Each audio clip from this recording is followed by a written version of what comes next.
माननीय उपसभापति महोदय, आज हम जिस विषय के ऊपर विचार करने के लिए एकत्र हुए हैं, ये विश्व की उन समस्याओं में से एक है जिसमें कोई भी देश और कोई भी व्यक्ति ये नहीं कह सकता कि मैं इससे अप्रभावित हूं। अनेक समस्याएं हो सकती हैं, कोई कह सकता है किसी देश पे आतंकवाद का प्रभाव नहीं है, कोई कह सकता है अमुक समस्या मेरी नहीं है, परंतु क्लाइमेट चेंज एक ऐसी समस्या है जिससे विश्व का हर देश और हर व्यक्ति एक समान रूप से प्रभावित है। और इसकी वजह से अगर हम एक बात कहें कि विगत 100 वर्षों में दुनिया ने साइंस एंड टेक्नोलॉजी में इतनी उन्नति की, किसी जमाने में सिर्फ मार्कोनी का सिग्नल गया था 1900 में पार, आज हम वर्ल्ड वाइड वेब पे बैठे हुए हैं, हम सैटेलाइट्स पे बैठे हुए हैं। इतना ही नहीं, सेलुलर माइक्रोबायोलॉजिकल रेवोल्यूशन हो गया, क्वांटम रेवोल्यूशन हो गया। कहा जाता है कि we are at the cusp of a glorious age in the documented history of mankind. परंतु दूसरी तरफ विगत 100 वर्षों में टेम्परेचर 1 डिग्री बढ़ा है और 5 सबसे गर्म वर्ष पिछले 30-35 वर्षों में रिकॉर्ड किए गए हैं। और इस प्रकार की आशंका है कि अगर हमने कुछ नहीं किया तो अगले 100-150 वर्षों में हो सकता है कि मनुष्य जाति के एग्जिस्टेंस पर ही क्वेश्चन मार्क लग जाए। It never happened in the documented history of the mankind. So we have to decide whether we are at the cusp of a glorious time or at the cusp of a precarious time. हम एक शानदार स्थिति की तरफ हैं या एक खौफनाक स्थिति की तरफ हैं। और इसी पर विचार करने के लिए दुनिया ने सबसे पहले, आप सबको याद होगा 1992 में रियो डी जेनेरो में अर्थ समिट हुई, फिर 1997 में क्वेटो, जो क्वेटो प्रोटोकॉल हम सब जानते हैं, 2009 में कोपेनहेगन हुआ, 2015 में COP21 पेरिस में, और अभी हाल के वर्षों में ग्लासगो, और अभी पिछले महीने ही कुछ दिन पूर्व ही माननीय मंत्री महोदय शर्म एल शेख में जो कार्य करके आए हैं, ये दर्शा रहा है कि पूरी दुनिया और भारत इस विषय को लेकर कितनी गंभीरता के साथ सजग है। परंतु जब हम विचार करते हैं कि समस्या इतनी बड़ी है तो उस पर विचार भी उतना गहन होना चाहिए। मैं स्मरण दिलाना चाहता हूं कि जब पेरिस में जलवायु का सम्मेलन हो रहा था, पूरी दुनिया के खिलाफ प्रधानमंत्री नरेंद्र मोदी जी ने दृढ़ता से स्टैंड लिया था। तमाम हमारे ऊपर आक्षेप लगे थे कि हम अलग थलग पड़ सकते हैं, परंतु पर्यावरण संतुलन के लिए विकसित देशों के ऊपर एक प्रभावी दबाव बनाने का कार्य भारत सरकार ने किया था। और मैं उसी नवंबर 2015 में मोदी जी का एक वक्तव्य उद्धृत करना चाहता हूं। उन्होंने कहा था, people and planet are inseparable and human wellbeing and the nature are indivisible. यानी हम नेचर से अपने को अलग रख के नहीं देख सकते। और आप सोचिए कि आज विज्ञान ने भी बात माना। सिर्फ 60-70 साल पहले अगर आप किसी से कहते कि दिल्ली में फैक्ट्री चल रही है और कनाडा में बर्फ पिघल रही है, तो कोई कहता कितने अनसाइंटिफिक हो, कितनी बेकार की बात कर रहे हो, हीट कंडक्शन के रूल नहीं जानते, कुछ मीटर हीट नहीं जा सकती, हजारों किलोमीटर कैसे जा सकती है। आज ग्रीन हाउस इफेक्ट ने प्रूव किया है कि नॉर्थ और साउथ पोल की बर्फ भी पिघल सकती है, because entire earth is a single cosmic unit. ये वही बात है जो मोदी जी ने कहा कि नेचर और ह्यूमन वेलबीइंग अलग नहीं हो सकती। अब आप देखिए कि जब से हमारी सरकार आई तो इस दिशा में छोटे स्टेप से लेकर क्रमशः उत्तरोत्तर बड़े स्टेप तक किस प्रकार का कार्य हुआ। याद करिए 15 अगस्त 2014 सबसे पहले जब प्रधानमंत्री जी ने उद्बोधन दिया था तो स्वच्छ भारत अभियान की बात कही थी, यह शुरुआत थी। याद करिए नो सिंगल यूज प्लास्टिक, यह अगला स्टेप था। नमामि गंगे, जब नमामि गंगे की बात हुई तो गंगा को पूरी तरीके से क्लीन करना, यह अगले स्टेप की तरफ था। और इतना ही नहीं, जो हमने लक्ष्य 2015 में निर्धारित किए थे उसके लिए भारत सरकार ने ग्रीन स्किल डेवलपमेंट प्रोग्राम बनाया, जिसमें कि वन क्षेत्र में रहने वाले लोगों को स्किल किया जा सके कि वो किस प्रकार से अपनी वन संपदा का वास्तविक संरक्षण कर सकते हैं, जिससे कि जो हमने नेशनल डिटरमाइंड कंट्रीब्यूशन पेरिस में तय किया था उस लक्ष्य को हम प्राप्त कर सकें। और अगला लक्ष्य था सस्टेनेबल डेवलपमेंट ग्रोथ, अर्थात एक ऐसा विकास का मॉडल जिसमें प्रकृति के साथ हम तारतम्य बनाकर विकास कर सकें। और इसी के लिए नेशनल बायोडायवर्सिटी टारगेट भी तय किया गया, यानी एक बहुआयामी योजना के साथ इस क्लाइमेट चेंज या इकोलॉजिकल इम्बैलेंस को ट्रीट करने के लिए आगे बढ़े। इतना ही नहीं, जब हम भारत को विकसित देश बनाना चाहते हैं तो ऊर्जा की आवश्यकता भी है, और अगर हम फॉसिल फ्यूल या कोल से ही ऊर्जा की आवश्यकता पूर्ति करते रहेंगे तो कैसी समस्याएं आ सकती थी। तो याद करिए एलईडी बल्ब का विषय बहुत शुरू में लिया गया और अब तक भारत सरकार 37 करोड़ एलईडी बल्ब्स का वितरण कर चुकी, जो अमेरिका की कुल आबादी से ज्यादा है। बहुत से ऐसे कार्य होते हैं सभापति महोदय, जो पूर्ववर्ती सरकारों ने भी सोचा होगा, नहीं कर पाए होंगे। जैसे सोलर एनर्जी में जितनी लंबी छलांग हमने मारी है, उन्होंने भी सोचा होगा, उतनी लंबी छलांग नहीं मार पाए। परंतु कुछ बातें ऐसी होती हैं जो उन्होंने शायद सोची भी ना हो। वो ये था कि एक इंटरनेशनल सोलर अलायंस बनेगा और उसका केंद्र भारत में बनेगा। यह विचार शायद उन्होंने नहीं किया होगा। मोदी जी के नेतृत्व में यह हुआ और आज इंटरनेशनल सोलर अलायंस का केंद्र गुरुग्राम में है।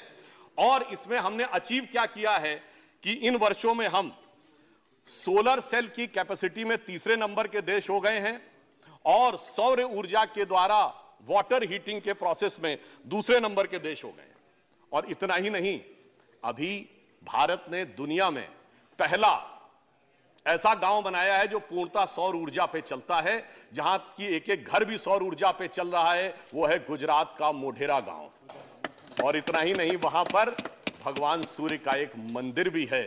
तो वो भावी भारत का भी प्रतीक है और गौरवशाली भारत का भी प्रतीक है। अर्बन फॉरेस्टेशन के लिए नागपुर, रांची और पणजी में फॉरेस्टेशन किया गया और रेलवे का इलेक्ट्रिफिकेशन 80% तक ब्रॉड गेज का पूरा कर लिया गया है 52,000 किलोमीटर के द्वारा, क्योंकि वो एक बहुत बड़ा कंट्रीब्यूटर था इस क्लाइमेट चेंज में।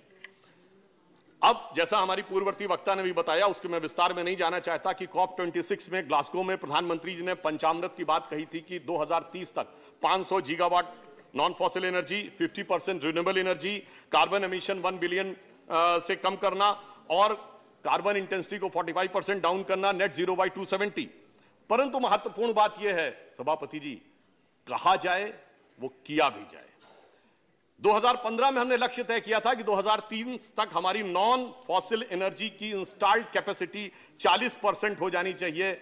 और मुझे यह कहते हुए हर्ष हो रहा है कि 2022 आते आते 39.91% हो गई है, अर्थात 8 वर्ष पूर्व हमने उस टारगेट को अचीव कर लिया।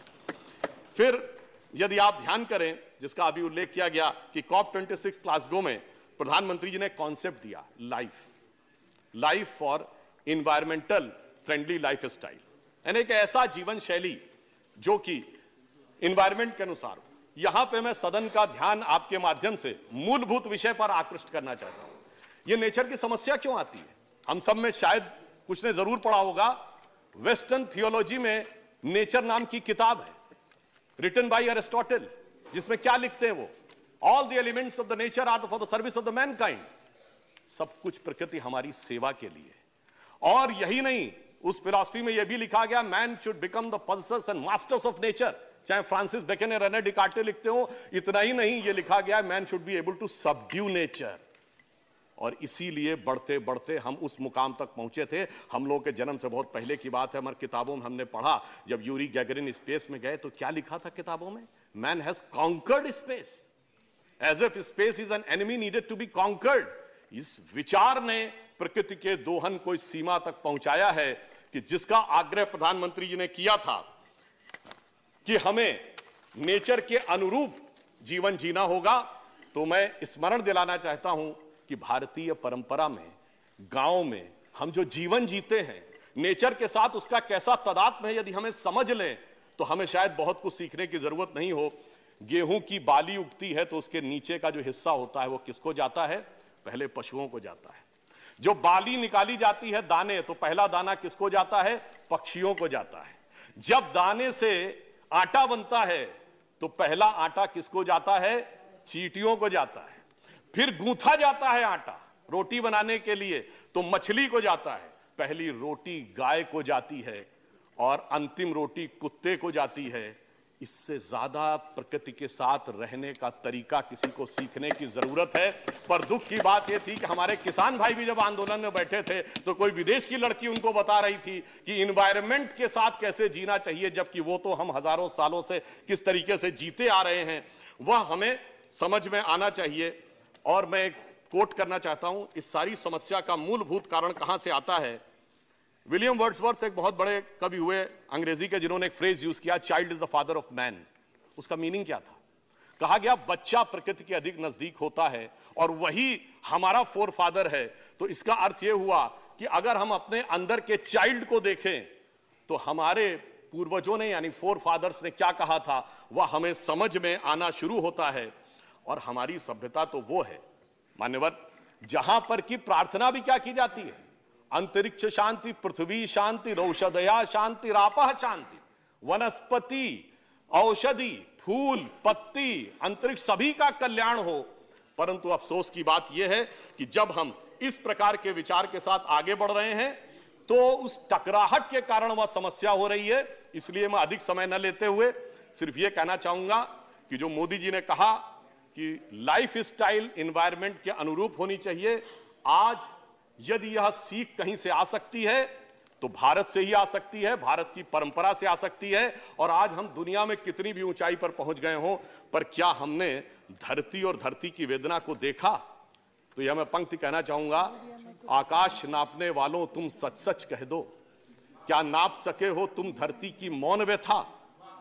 जो दोहन की प्यास से दुखी, रक्त प्रकृति की करुण कथा, वो अंतरिक्ष की सुंदरता पर मुग्ध वसुध, वसुध मतलब वसुधा का पुत्र यानी मनुष्य, वो अंतरिक्ष की सुंदरता पर मुग्ध वसुध, पैरों के नीचे सिसक रही रसवती धरा।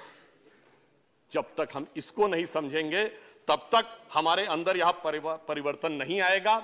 इसलिए मैं सिर्फ ये कहना चाहता हूं, we are the only country in the world and we are the only civilisation in the world which can give an answer to lower down the temperature of the ecological climate and the cultural climate also, because this is embedded in our culture। और हमारी government ने आने के बाद उसको उत्तरोत्तर आगे बढ़ाने का कार्य किया है।